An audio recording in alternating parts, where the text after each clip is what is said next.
కాపాడవా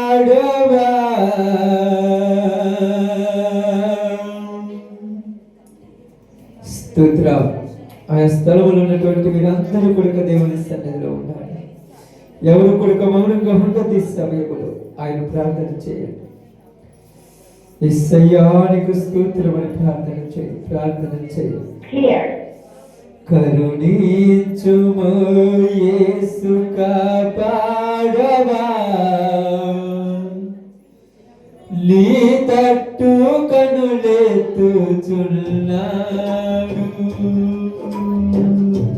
నేను నీ తట్టు కనులెత్తుచున్నాడు. ఆకాశమందున ఆసీనుడా, నీ తట్టు కనులెత్తుచున్నాడు. నేను నీ తట్టు కనులెత్తుచున్నాడు.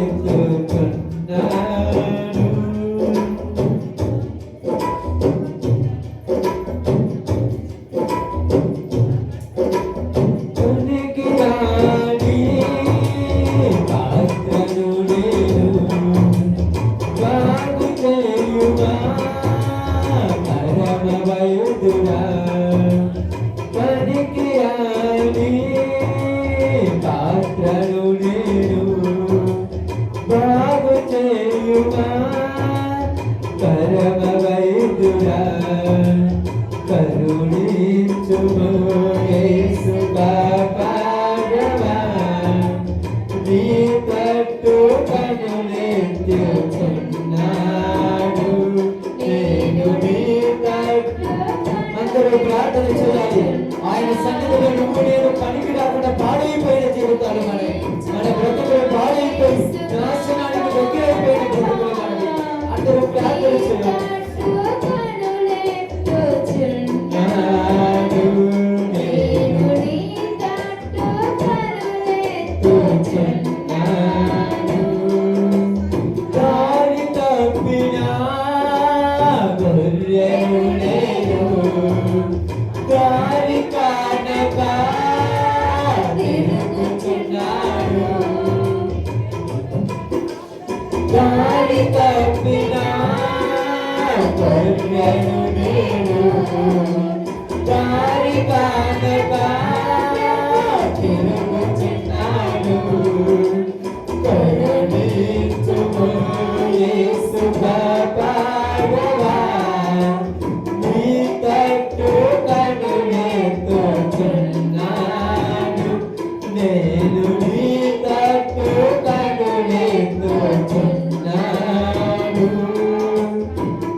సహోదరి సహోదరుడు, గాయపడి నువ్వు చేసిన పాపముల వల్ల అపరాధముల వల్ల నీ హృదయం గాయపడిపోయింది.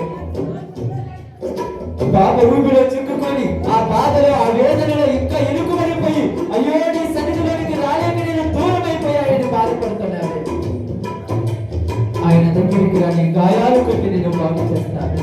పాపమనే గాయముతో గుండె పగిలిపోయే గాయముతో పడిపోయి ఉంటే ఎవరైతే నేను బాధలు పెట్టాడు, ఏది నమ్మి నువ్వు దూరమైపోయావు, దేనికోసం నువ్వు తపతపలాడుతూ దేవుని విడిచిపెట్టి గాయాల పాలయ్యావు, ఈరోజు ప్రార్థన చేయి.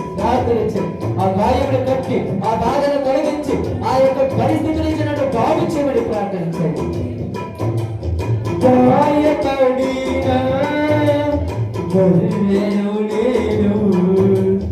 బాగు చేయుమా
ఎలాంటి జీవితంలో ఉన్నావు, ఏ పరిస్థితిలో ఉన్నావు, ఇంకా నువ్వు దేనిలో నుంచి బయటికి రాలేక ఇదిగో 18 సంవత్సరాల నుంచి నడుములు ఒగ్గిపోయిన ఒక స్త్రీ ఆ బాధలో ఉన్నట్టుగా, 38 సంవత్సరాల నుంచి పక్షవాతంతో ఉన్నవాడు ఆ పరిస్థితిలో ఉన్నట్టుగా, ఇదిగో వ్యభిచారంతో పట్టుబడిన స్త్రీ ఆ పాప ఊపిలో ఉన్నట్టుగా నీవు కూడా ఏ పాపంలో ఉన్నావు, ఏ పరిస్థితిలో ఉన్నావు, ఈరోజు దేవుని అడుగు నన్ను బయటికి తీసుకురమని ప్రార్థన చేయి.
నన్ను తీసే